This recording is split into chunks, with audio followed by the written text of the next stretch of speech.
रोष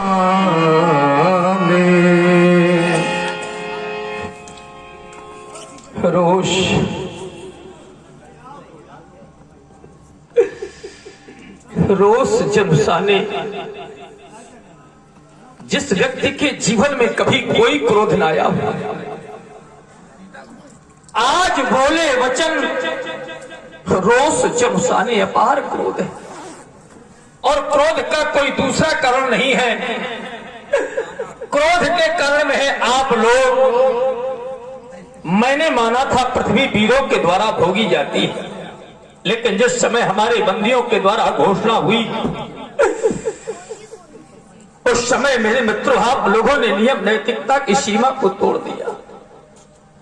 आपने मेरे प्रण को सुना था, सुनने को प्रांत एक एक नेपाल उठता और अपने बल का प्रयोग इस अजगों पर करता। लेकिन जिस समय हमारे बंदियों के द्वारा घोषणा की गई, बोले बंदी वचन वर सुनो सकल महिमा। एक दो राजा न सुने, सभी राजा सुने। और क्या सुने?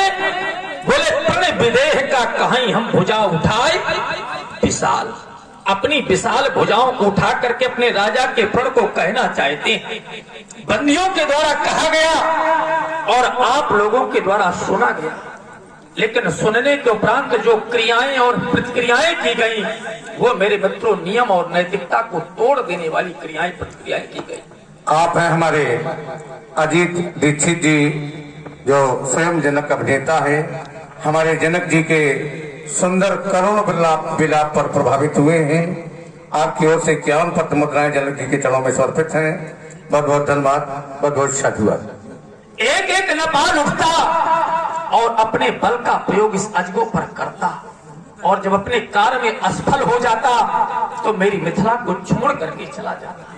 लेकिन बैठे बैठे मैं देख रहा था, पहले एक नेपाल उठा, अपने बल का प्रयोग इस अजगों पर किया, उसके द्वारा कार्य की सिद्धि नहीं हुई, कार्य की पूर्ति नहीं हुई। देखते देखते दूसरा नेपाल उसके सहयोग में उठा, तीसरा नेपाल उठा, लेकिन फिर भी कार्य की पूर्ति नहीं हुई। परिस्थितियां यहां तक आ गई, धूप सहस 10 एक ही बारा पर लगे उठावन टरई न तारा। 10,000 राजाओं ने अपने बल का प्रयोग कर दिया। मेरे मित्रों, अब मैं निवेदन पूर्वक कहना चाहता हूं कि आप लोग चले जाएं मेरी मिथिला को छोड़ करके, परित्याग कर दे मेरी मिथिला का। अगर इतने पर भी मेरी मिथिला का परित्याग नहीं किया तो आज क्रोध है, और वैसा क्रोध नहीं, अपार क्रोध है। और जब व्यक्ति के जीवन में क्रोध आता है तो बोध समाप्त हो जाता है, विवेक शून्य हो जाता है। तो किन्हीं ऐसे शब्दों का प्रयोग न हो जाए जो आप लोग मुझे बाद में दोष दें कि हम राजा जनक के यहाँ पर गए थे, राजा जनक ने हमको अपमानित कर दिया। तो पहले तो निवेदन, और अगर इस पर भी आप लोगों ने मेरी मिथिला का परित्याग नहीं किया तो मेरे मित्रों आज यह जनक कुछ कहने के लिए बात हो रहा है। क्योंकि एक राजा ही नहीं, आज एक बेटी का पिता कुछ कहना चाहता है और कहने के लिए बात हो रहा है, कहने के लिए बात हो रहा है कि यहाँ श्री हाथ भाई। हमने कह दिया कि श्रीहत भय, तो क्या आप लोगों ने कोई साधारण हार मानी? यहाँ श्री हाथ भाई वो हार ये राजा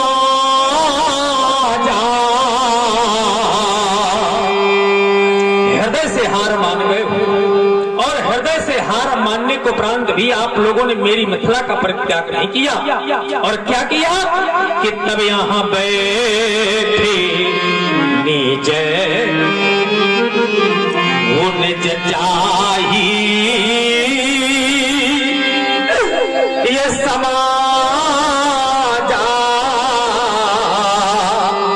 लेकिन कब बैठे कि जब यहाँ श्री हाथ भाई जिस भी क्षत्रिय नेपाल ने अपने बल का प्रयोग सजगों पर किया, अपने कार्य में पूर्णतया असफल हो गया, पूर्णतया असफल हो गया। यदि आप लोग अपेक्षा करते हो कि महाराज हमको वीर मान ले, भटमाली मान ले, वीरों की संज्ञा दे दे, तब मैं किसी भी क्षत्रिय नेपाल को वीरों की उपाधियां नहीं दे सकता, वीरों की संज्ञा नहीं दे सकता। यदि कह सकता हूं तो केवल यही कह सकता हूं, यही कह सकता हूं कि यह